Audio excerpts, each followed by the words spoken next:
Bonjour à tous, c'est Aurélia, bienvenue sur ma chaîne. Alors, je viens de clôturer le précédent vlog, donc j'en ouvre un nouveau. Alors, je vais vous parler du Petit Cirque des Horreurs de Loris Murail, donc paru chez Castor Poche Flammarion. Donc c'est un bouquin qui a déjà un certain âge, je crois qu'il est sorti en 80, c'est ça, avril 99, donc il a déjà un certain âge. En fait, on suit, donc je crois qu'il s'appelle Chris,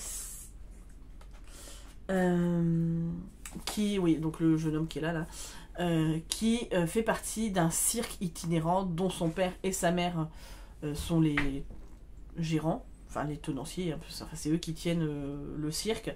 Donc c'est un cirque des horreurs, donc il y a... donc il faut savoir que le père de Chris, il est extrêmement grand, très baraqué. Donc je crois qu'il fait le rôle de Frankenstein, si je dis pas de bêtises, tout à fait sûr. Sa mère, elle, fait une espèce de sorcière fantomatique, tout ça. Ils ont un employé portugais qui s'appelle je ne sais plus comment, José, je crois. Je suis pas sûre. Bref, je vous redirai ça, je pense, plus en détail. Donc dans ce cirque, il y a des numéros, mais il y a aussi un musée de l'horreur. Donc avec des trucs qu'on pouvait trouver dans les cabinets de curiosité, je pense. Et à la fin, dans le cirque, il projette un film d'horreur. Voilà. Donc les services sociaux ont commencé à s'inquiéter du niveau d'apprentissage de Chris, parce que pour eux, c'est pas admissible. Enfin, admissible. Oh, la honte, hein. C'est pas admissible que il reste sans avoir une vraie éducation, ceci, cela, enfin bref. Donc là, le cirque est un peu dans le viseur des services sociaux. Et un soir, Chris est en train de regarder ses BD ou je ne sais quoi, puisque ses parents lui ont interdit de regarder les films d'horreur, hein, puisqu'il n'a pas l'âge, à cause des services sociaux. Alors lui, ça l'embête un peu. Donc il se réfugie dans ses BD, dans ses dessins, tout ça, tout ça. Et à un moment donné, il va s'apercevoir que en fait, le cirque est en feu. Donc il va essayer d'aller aider, mais il va se rendre compte très très vite qu'il est trop tard. Et du coup, il va s'enfoncer dans les bois, parce qu'en fait, le cirque s'installe toujours dans des endroits qui font un petit peu glauque, justement pour coller à l'ambiance en fait de ce cirque des horreurs. Et du coup, il va s'enfoncer dans les bois, et j'en suis là. Voilà, donc ça c'était le premier chapitre. C'est une littérature jeunesse, mais ça se lit très bien. Donc voilà. Donc je pense que je vais passer un très bon moment. Pour ce mois d'octobre, Halloween, je trouve que c'est parfait. Voilà. Sinon, que vous dire, je continue mes ateliers donc, pour l'action dans laquelle je suis engagée. Donc c'est une action de remobilisation, de reprise de confiance en soi. Donc on a fait pas mal d'ateliers, donc des ateliers mobilité, donc comment...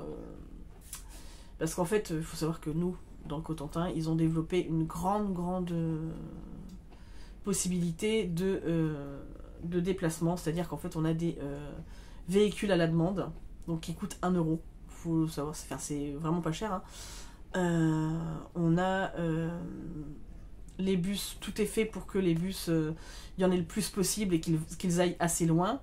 Donc, ils passent pas forcément toutes les heures, mais quand même régulièrement, toutes les heure et demie, 2 heures, ce qui fait que ça permet aux gens de se déplacer plus facilement. Et en plus de ça, ils ont même, avec la SNCF, ils sont passés un accord, ce qui fait qu'on peut aller de Valogne à Cherbourg pour 1 euro, en train.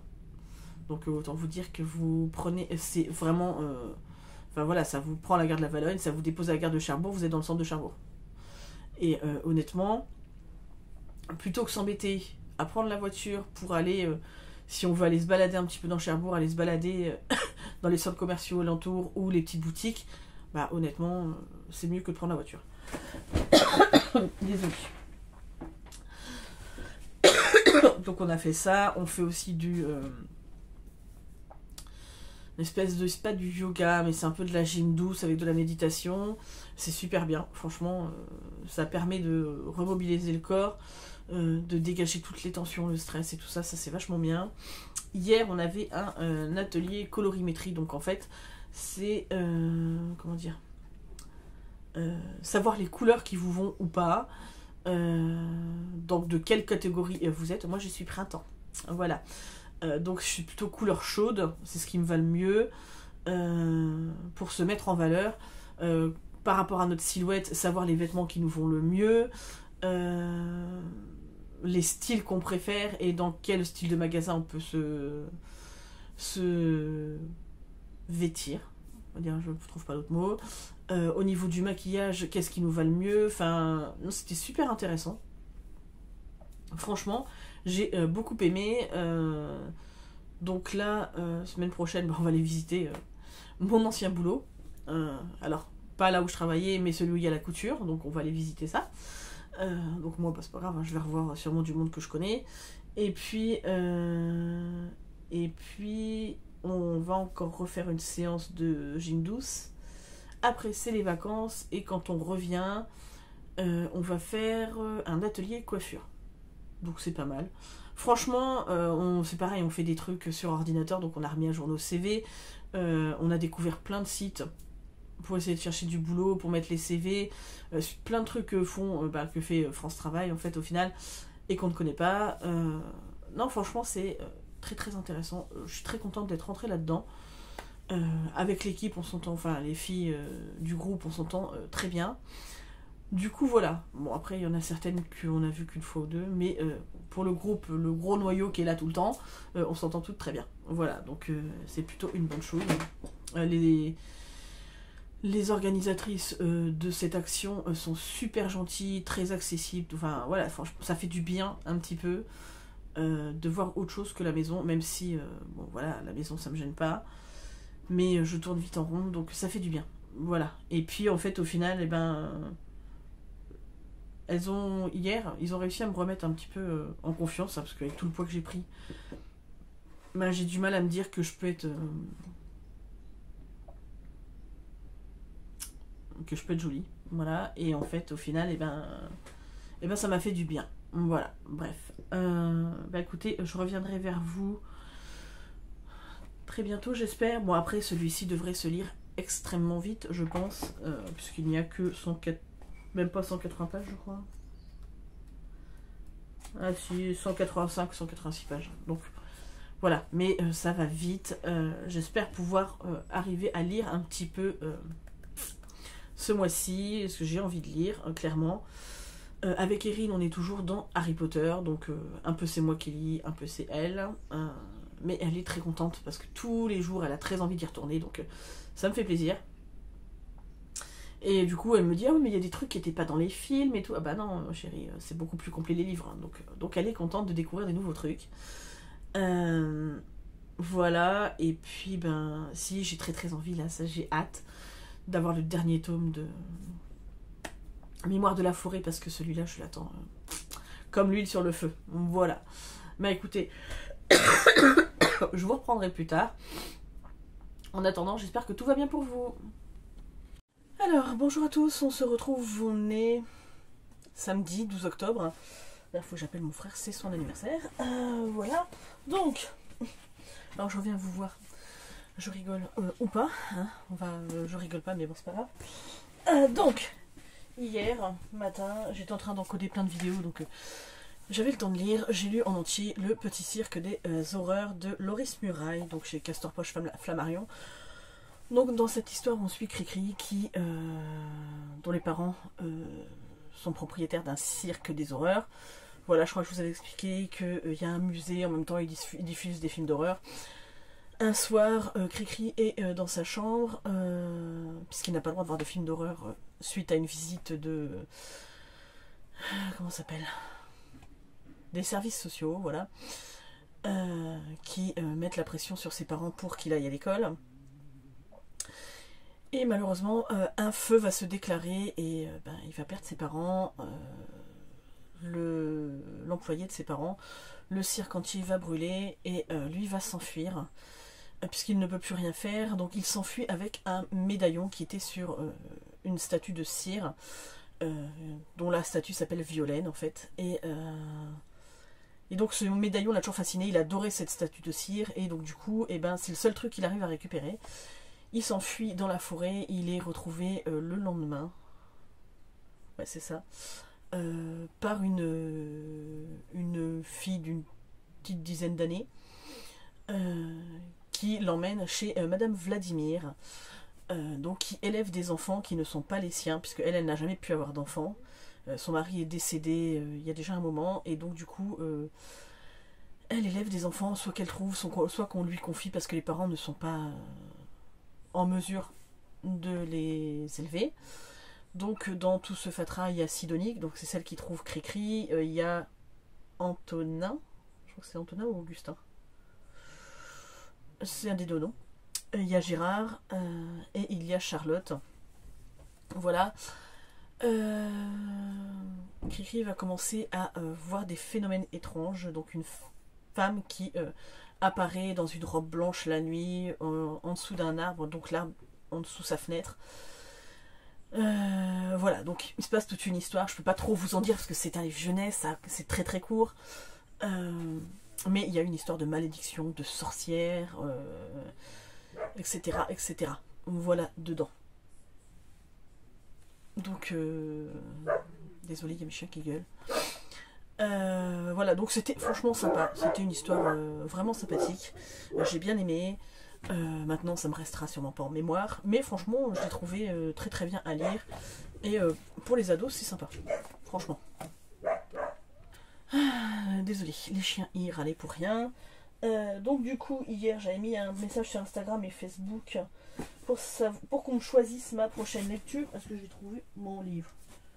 Ou pas du tout? Oui, il est là. Donc j'avais fait voter entre La Faucheuse, donc le deuxième tome Thunderhead de Neil Chesterman chez PKJ, ou... Alors attention, hein, voilà le massacre, parce qu'il était en bon état hier. Barbara Abel, je sais pas. Donc j'ai commencé celui-ci, du coup...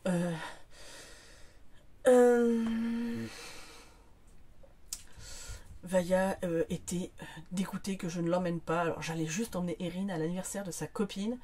Et elle dort là-bas ce soir. Voilà, première fois qu'elle va dormir chez une copine, donc ça me fait tout bizarre elle aussi.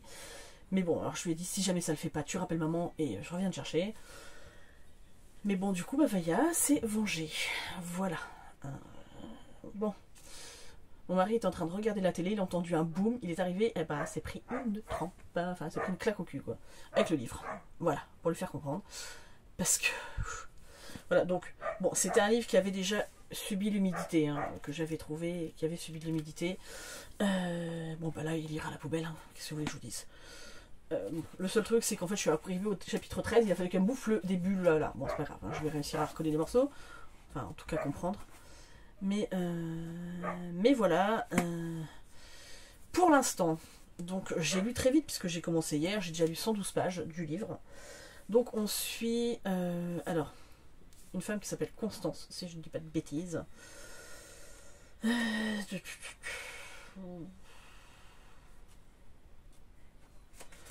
crois qu'elle s'appelle Constant. Non, Camille. Voilà, comme quoi je sais vachement de qui je parle.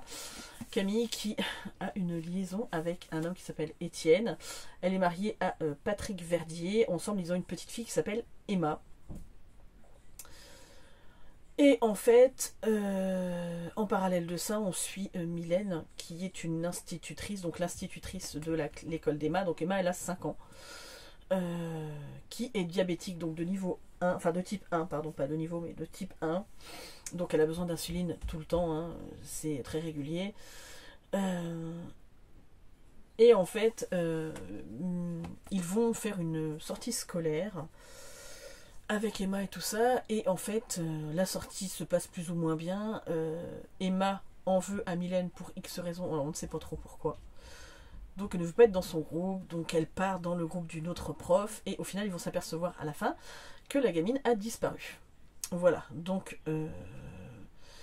ils vont la chercher, Mylène finalement va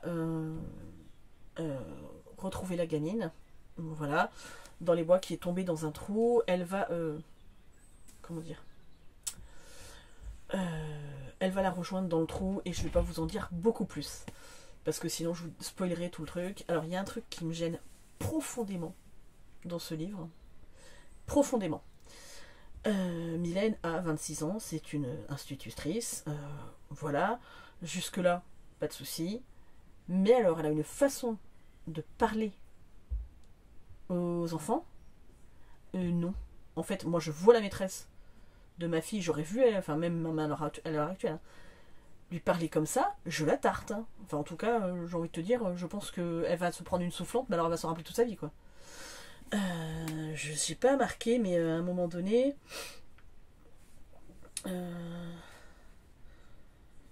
Où est-ce qu'elle est? Ça on s'en fout, là c'est quand ils sont en plus elle trompe son mari, ça m'énerve aussi. Je trouve ça tellement facile, ce truc là.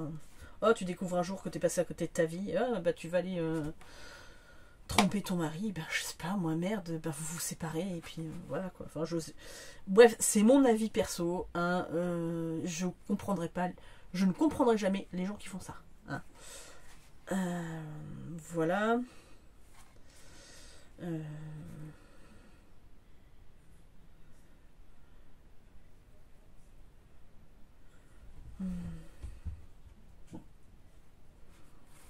Je sais plus. Attendez, je vais essayer de trouver un passage. Bon, je retrouve pas, mais bref, elle m'énerve. Voilà, j'ai envie de vous dire, là, l'institutrice m'énerve. Clairement, donc en fait, c'est en train de me saouler. Alors, en plus, il y a un truc, voilà. Voilà, comme je vous ai dit, l'histoire de la femme qui trompe son mari, je trouve ça tellement... Voilà, hein, bref. Enfin, après, c'est comme les maris qui trompent leur femme. Hein. C'est exactement, c'est pas dans un sens comme dans l'autre. Hein. Bref, donc pour l'instant, je suis pas tout à fait sûre de continuer. Il y a un peu plus de 400 pages. J'en suis à la page 113. Bon, après, ma chienne m'a détruit mon livre, alors forcément, ça me donne encore moins envie de le lire. Voilà. Mais je vais terminer, hein, c'est pas grave. Mais bon. Pour l'instant, je suis pas plus enjaillée que ça, j'avoue. Hein. Et finalement, je me dis, ça, j'aurais préféré, mais c'est une certitude pour le coup. À côté de ça, je vais vous montrer un petit peu les derniers achats que j'ai fait niveau livre. Il est où l'autre là-bas? Ouais. Donc, alors, je n'ai acheté que pour Poupette, hein, pratiquement. Donc, je lui ai acheté Stitch. Donc, c'est le tome 3, là, le tome 1 et 2. Donc, voilà. Je lui ai acheté les tomes 16, 17, 18 de... voilà, Rainbow High, parce que c'est son truc, elle adore cette série. Voilà. Et tant que je peux l'encourager à lire, je le fais. Je lui ai trouvé l'autre jour à Super U, c'est ça. Stitch Ami pour la vie, donc c'est chez Nobinobi de Yumi Tsukirino. Voilà, donc le tome 1. Donc, elle était trop contente parce qu'en plus, elle a trouvé que c'était trop mignon.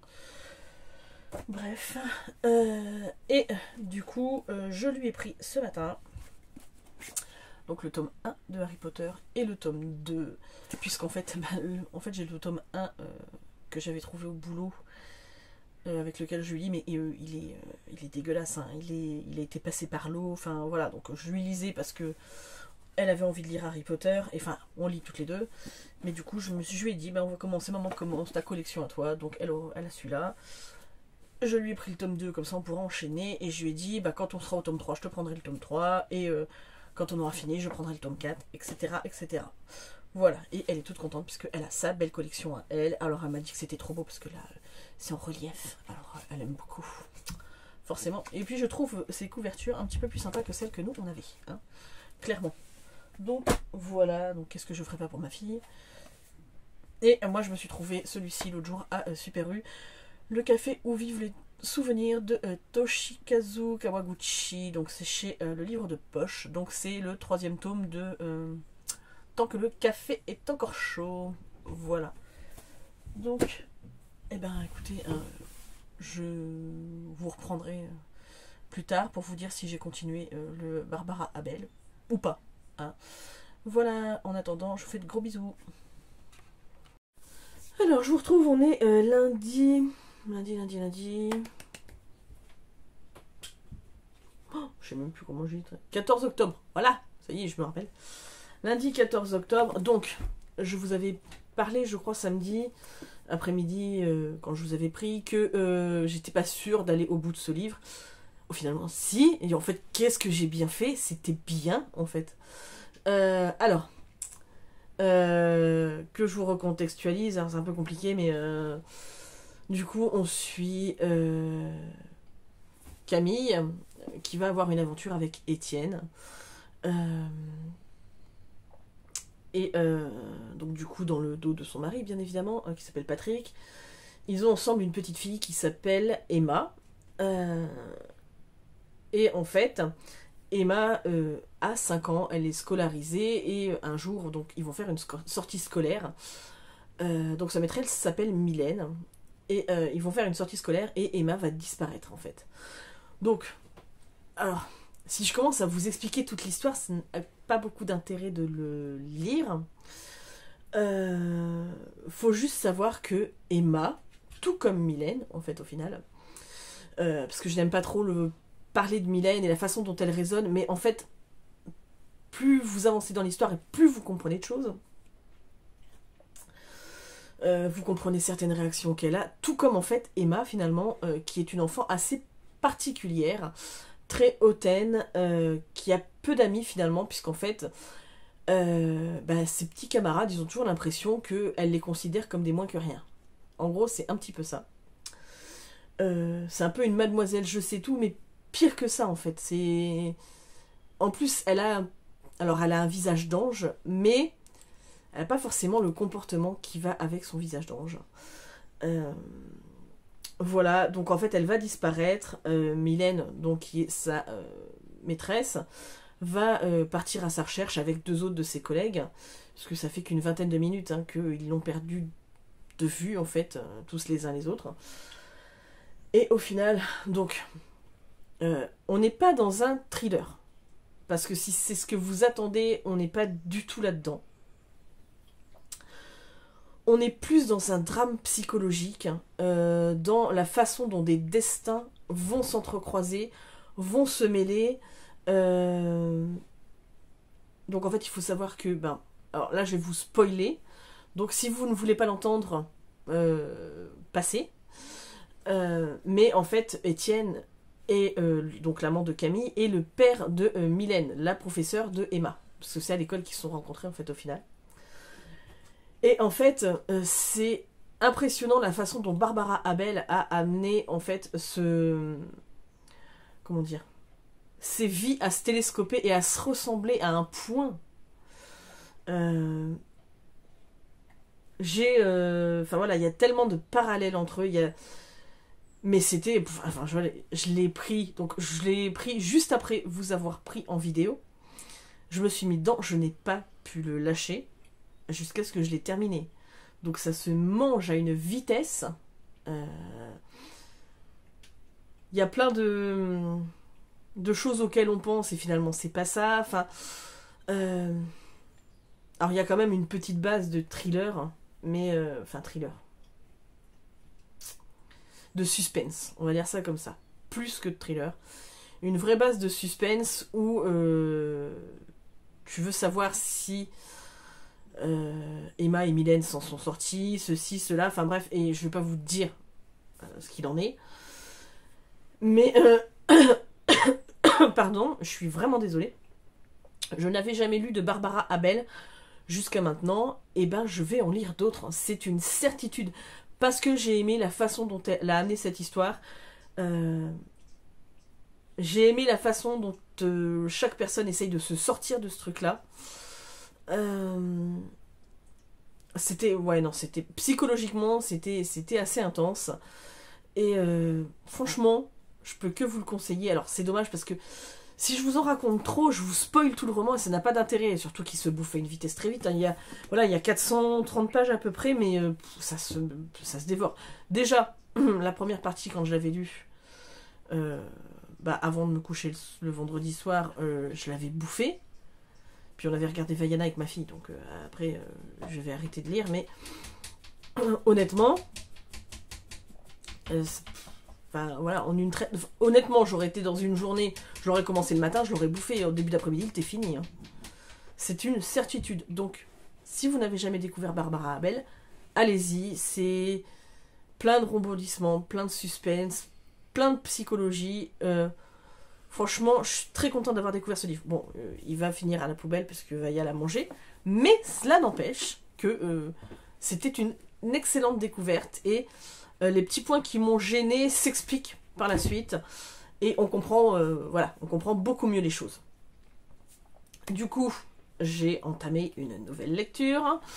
Et je suis passée au restaurant des recettes oubliées de Isashi Kashiwai. Kashiwai, peut-être. Non, Kashiwai. Chez J'ai lu. Voilà, donc là, on est avec... alors, Koichi, qui est la fille, et Nagare, qui est son père, qui tiennent un restaurant. Alors, il a pignon sur rue, mais en fait, on ne devine pas tout de suite que c'est un restaurant. En fait, peu de gens savent que c'est un restaurant là, mais les gens qui viennent, donc il y a une parution qui se fait dans un journal spécialisé dans la cuisine et tout ça, et les gens découvrent le restaurant un peu grâce à ça. Et en fait, de ce restaurant, quand vous venez pour manger, généralement vous venez pour retrouver une recette d'antan. En fait, c'est-à-dire que une recette de, par exemple, de votre grand-mère qui vous a marqué et que vous essayez désespérément de refaire, mais vous n'y arrivez pas. Et en fait, vous donnez tous les éléments. En fait, mais vraiment, hein, Koichi, donc la fille, a un bureau où elle note tous les éléments et tout ça. Et en fait, il mène une enquête pour retrouver exactement la façon dont ce fameux plat était fait par votre grand-mère, votre tante, votre femme, peu importe. Donc, en fait, c'est... là, il y a déjà eu une première histoire, donc le premier chapitre, où, en fait, on suivait... donc, Nagare qui retrouve... Enfin, Kuboyama, donc un homme qui a travaillé avec Nagare par le passé, dont il est resté très ami, qui vient dans son restaurant pour lui annoncer des trucs, et il lui demande de lui refaire des Nabeyaki udon, voilà, comme sa femme, qui est morte il y a 15 ans, faisait. Voilà. Puisque, en fait, il a une nouvelle amie, une nouvelle compagne depuis un certain temps, et il aimerait bien qu'elle lui refasse. Mais en fait, elle sait très très bien cuisiner, mais elle n'arrive pas à refaire ce plat tel que le faisait sa femme, hein, sa première femme. Voilà. Donc là, je suis avec deux femmes d'un certain âge dans la deuxième histoire. Mais j'ai commencé 2 pages et en fait j'étais en train de regarder la télé en même temps que mon mari et du coup j'arrivais pas à suivre. Donc pour l'instant j'aime beaucoup ce que je lis, c'est tout simple, voilà, mais franchement c'est sympa. Je pense que c'est pas un truc qui me restera dans les mémoires pendant X temps, mais c'est sympa, franchement, voilà. Donc écoutez, je vous reprendrai quand je vais avoir avancé dans ce livre, et puis j'espère que tout va bien pour vous, et je vous dis tout de suite pour vous, un peu plus tard pour moi. Alors, je vous retrouve, on est vendredi 18 octobre. C'est l'anniversaire de ma grand-mère, il faut que je l'appelle. Wouhou, voilà. Oui, il faut que je l'appelle, faut pas que j'oublie. Donc là, il est 9h45, je pense, un truc dans le genre. Voilà. J'ai amené ma fille à l'école, j'ai été faire les 2 courses que j'avais besoin de faire, et puis voilà. Là, ça va être journée ménage. Et puis voilà, parce que demain on part en week-end chez mon beau-frère et ma belle-sœur en Bretagne. Donc voilà, ça va nous faire du bien. Alors, la dernière fois que je vous ai pris, je crois que je vous disais que j'étais dans le restaurant des recettes oubliées où j'allais le commencer, je ne sais plus. De Isashi Kashiwai, donc c'est chez les éditions J'ai lu. Donc là, en fait, on est... avec Nagare et sa fille Koichi qui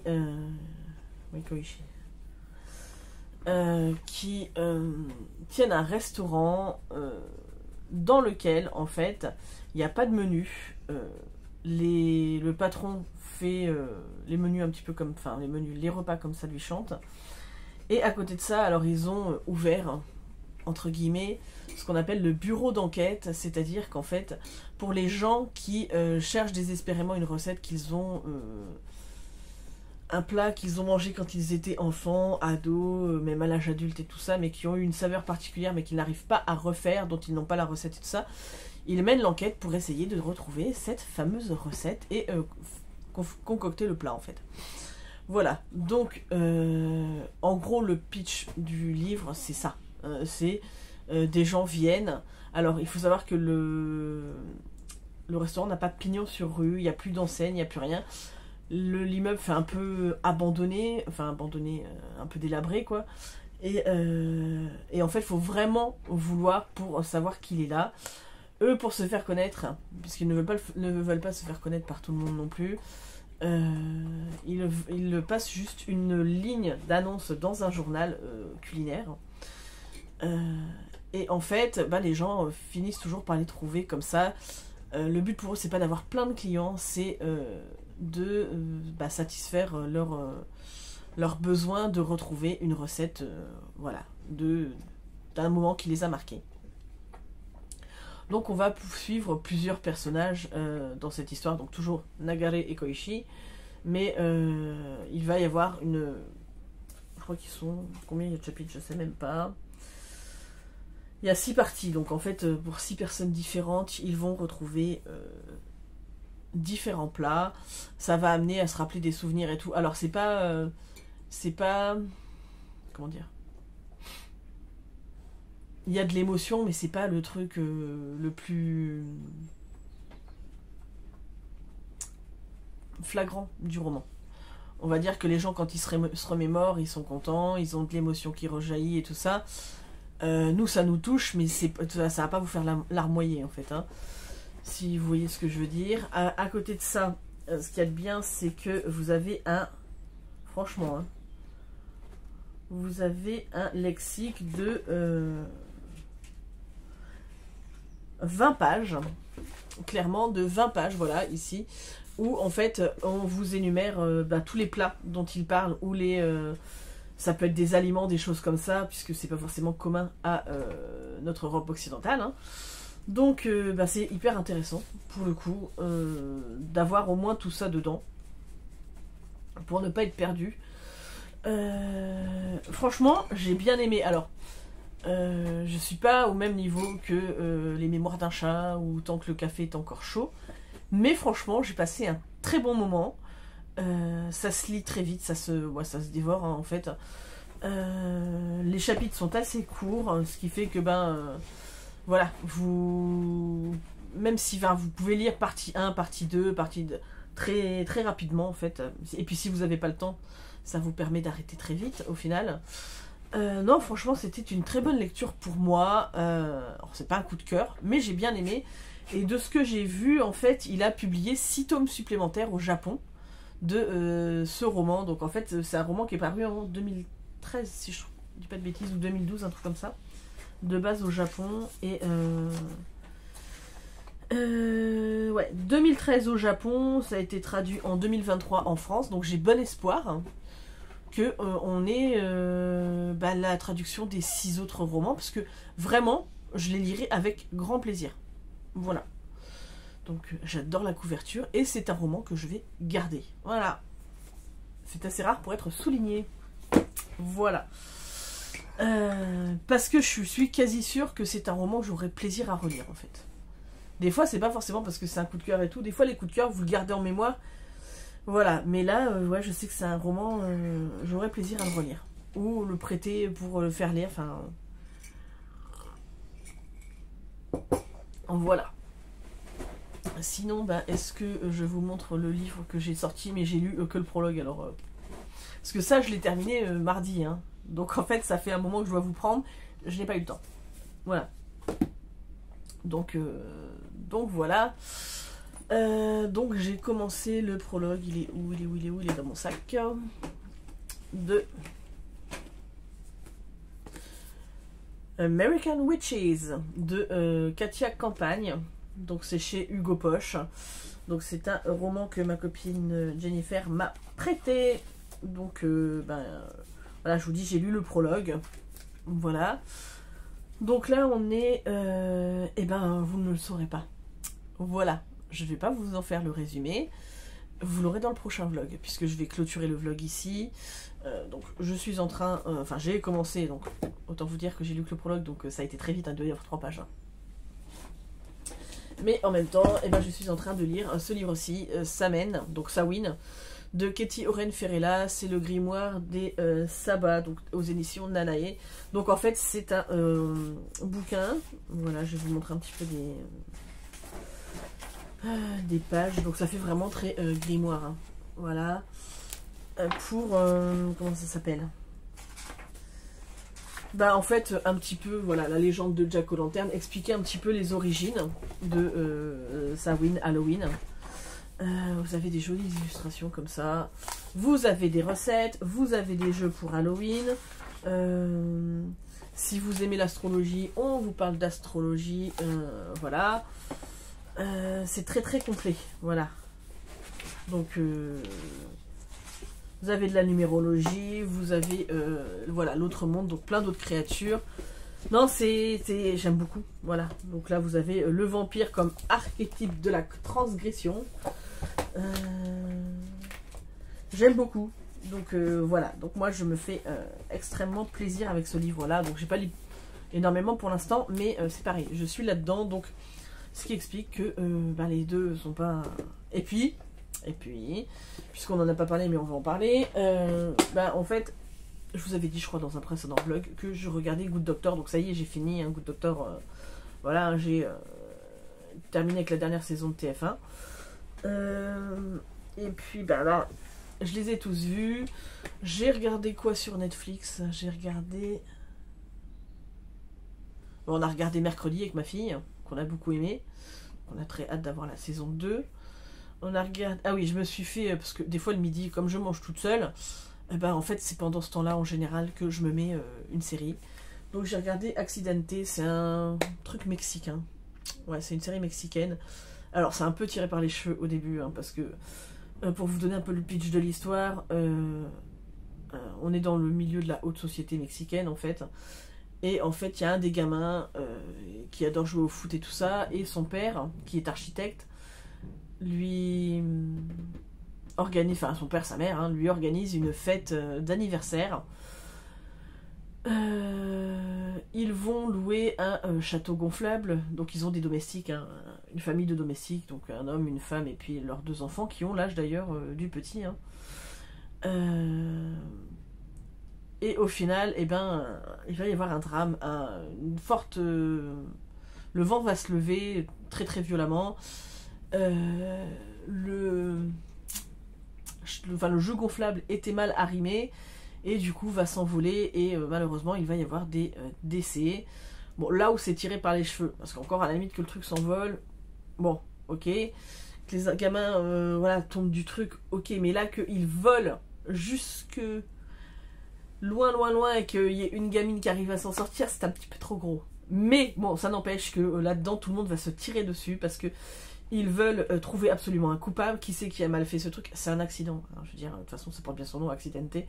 Mais, et là, pourquoi en vouloir absolument à quelqu'un? Mais bon, il y en a un, c'est un espèce de mafieux, voilà, qui lui n'a ni foi ni loi. Donc en fait, il tue tout ce qui bouge, il en a rien à foutre. Et son fils en faisait partie des victimes. Voilà, hein. Donc autant vous dire que là, ça va partir en cacahuète. Et je ne sais pas s'il y aura une saison 2, parce que ça se prête à avoir une saison 2. C'est pas la série de l'année, mais j'ai passé un bon moment, voilà, clairement. Donc voilà, mais des fois, il y a des trucs, c'est un peu tiré par les cheveux, mais bon, ça se regarde, voilà. Et là, je suis en train de regarder, par contre ça j'adore, je suis en train de regarder Lock and Key, je suis dans la saison 3, là j'ai déjà vu les 2 premiers épisodes, il en reste 6, voilà, et après ça sera fini, mais j'aime beaucoup. Donc dans Lock and Key, on est au début de l'histoire, donc avec 3 ados et leur mère qui vont vivre dans une maison, donc Key House, donc la maison des clés, puisque le père a été assassiné par un jeune. Donc les 3 ados, donc Tyler doit avoir 16-17 ans, Kinsey doit avoir 15 ans, ouais c'est ça. Et Buddy 11-12 ans, un truc comme ça. Et donc du coup, le jeune qui a tué Randall, donc le père, c'est un camarade de Tyler en fait, un ami de Tyler. Alors, on comprendra au fur et à mesure pourquoi il a tué Randall, parce qu'il a été manipulé, hein, clairement. Et en fait, voilà, mais la famille a été traumatisée puisque ils habitent à Seattle, si je dis pas de bêtises. parce que eh ben, ils ont été pris en otage par ce jeune homme pendant que Tyler, lui, il était à son entraînement de hockey. Et, et du coup, voilà, donc bon, bref. Donc ils partent vivre à Matheson, dans le Massachusetts, où il fait beaucoup plus froid qu'à Seattle, je pense. Mais donc dans l'ancienne maison de Rendell, où il n'était jamais allé avant, puisque Rendell freinait des pieds pour y aller. Voilà, et en fait dans cette maison, Bodhi, c'est le premier, qui va aller explorer un petit peu tout ce qui se passe autour de la maison. Et en fait, il va aller dans un... Parce que c'est une très grande propriété, et Key House, c'est un manoir, hein, clairement. Et il va aller se retrouver là où il y a un puits. Ils ont une espèce de petit kiosque, en fait, fermé, et dedans, enfin fermé par des grilles, hein, et il y a un puits, et quand il va parler, enfin, il va vouloir faire de l'écho, en fait, en gros, dans le puits, hein, et ben on va lui répondre. Voilà. Et en parallèle de ça, il va trouver des clés qui lui permettent de faire certaines choses. Je vous dresse un petit peu le décor. Alors, les clés, il y en a certaines qui sont très fun et qui sont très drôles. Il y en a d'autres, c'est beaucoup moins fun. Voilà. Donc, ceux qui lui répondent dans le puits, je ne vous en dis pas plus, mais c'est pas terrible, hein, c'est pas, voilà, pas la meilleure des personnes du monde. Mais voilà, et donc du coup, le défi l'histoire, ils vont trouver d'autres clés, tout ça. Après, son frère et sa soeur vont être mieux dans la confidence, etc., etc. Et voilà. Hein. Donc je vous en dis pas plus, mais franchement, j'aime beaucoup. Et donc ça a été tiré d'un comics qui a été fait par... je ne sais plus le nom du dessinateur, mais c'est Joe Hill au scénario, donc le fils de Stephen King. Voilà, donc il me tardait finalement de regarder cette série, et je suis pas déçue, j'adore. Voilà, donc je suis à fond dedans. Donc voilà, donc je vais essayer de la terminer dans la journée, comme ça, comme c'est les vacances maintenant, j'aurai pas de frustration à attendre après la fin des vacances, hein, qu'il n'y ait plus les enfants. Parce que bon, en général, ils sont là, ils veulent la télé, ils veulent ceci, cela, donc j'ai pas beaucoup de temps pour regarder quoi que ce soit. Donc voilà, donc je vais essayer de faire ça aujourd'hui. Donc voilà, donc je sais pas si vous avez déjà vu une de ces séries et lu un de ces livres, enfin voilà, dites-moi tout en commentaire. Je tiens à faire un gros coucou à Sandra si tu passes par là, hein, voilà. Je te fais de gros bisous, voilà. Et puis à toutes mes copains, copines. Etienne, je commence à regarder ta FAQ mais je suis pas fini. Ça y est, je perds les noms. Hein. Je perds les noms de tout le monde, mais bref, j'ai commencé à regarder plein de vidéos, mais en fait j'étais occupée ou en voiture, tout ça, je n'ai pas commenté, mais je regarde vos vidéos quand même, voilà, donc bref, je vous fais d'énormes bisous, je vous dis à très très vite pour une prochaine vidéo, et merci d'être toujours là, malgré que je suis pas très régulière, voilà, bisous.